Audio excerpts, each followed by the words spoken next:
And I was asking him. I said, what have you been doing? What's working? He's had his number for about 3 weeks, and very proudly, he said, well, Jack, since I got my number, I've made 5,000 cold calls.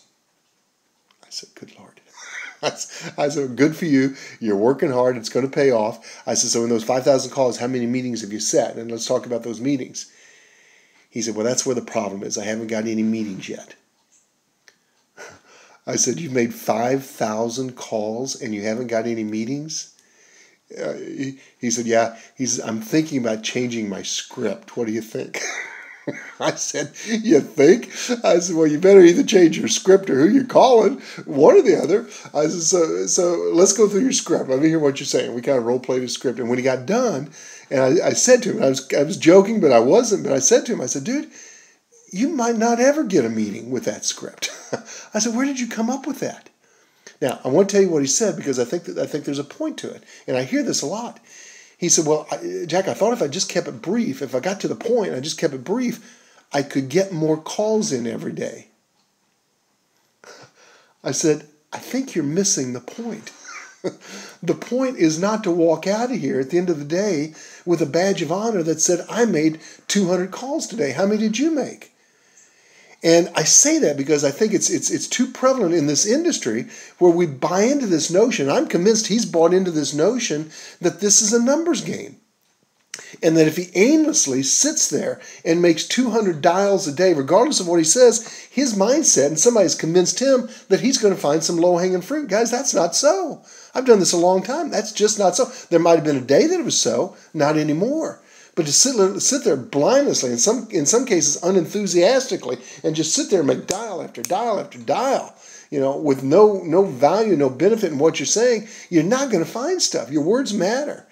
And so what I want to do is I want to go through a couple of mistakes that I see people make when they're making their outbound calls. And this is really more around people that you don't know, but the spirit of it applies in either way, whether it's the people that you do know or people that you don't know. But let me give you a couple of mistakes. If you want to write these down as you're building and creating your scripts, you might look at some of these mistakes and ask yourself, am I making some of these mistakes as I'm making my dials?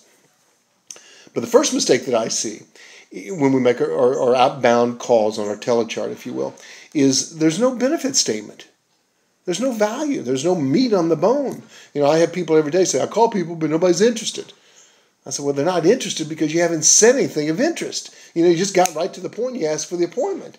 And I have people and guys, I know where you get your scripts. Some of them you get from your portals. I hope this isn't blasphemy for me to say this, but some of those scripts stink. Because there's no value there. And I hear people every day. I hear people say things like this. They call people up and say, "Hey, Michael, my name is Jack Litz. I'm with Merrill Lynch right here in Boca Raton, part of a wealth management team. And Michael, I was going to be over in your area a couple of days next week. I wonder if I could stop by and introduce myself, tell you a little bit about our team, and see how we could be of value to you, benefit to you."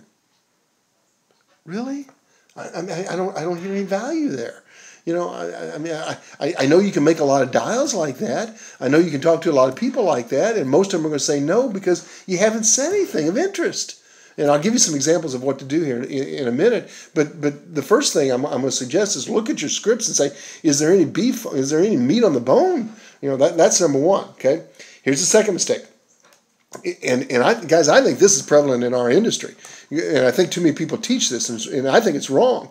Is I think too many of us are asking for the meeting, for the appointment, way too soon in the call. Guys, some of you are asking for a meeting to people you don't know in 7 seconds. In the first 7 seconds, you've asked to meet with them, and you've never had a conversation. You've never had a conversation with them. But I hear it all the time. Hey, Michael, my name is Jack Litz with Merrill Lynch, a part of a wealth management team right here in Boca Raton. The reason I was calling, I'm going to be in your area. I wonder if I could stop by, introduce myself, tell you a little bit about our team, how we can help you. Really?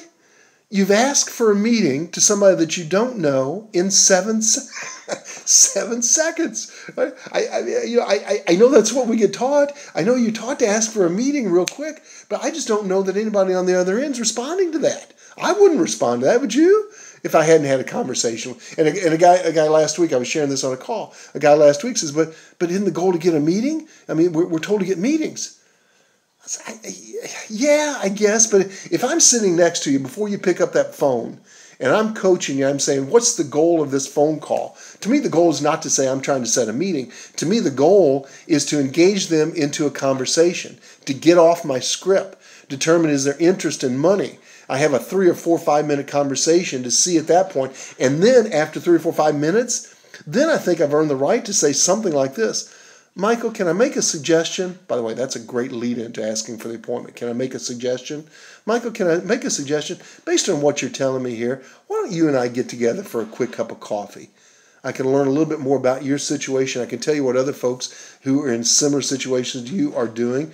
If you're intrigued, if there's a fit, great. If not, that's okay too. Take about 20 minutes. Any chance you're going to be around the area, maybe the first of next week for a quick cup of coffee? But I've earned the right to do that because I've engaged into a brief conversation to determine if you have some interest in money or if you know some people along that line. So, I don't know. Let me get a couple reactions to that.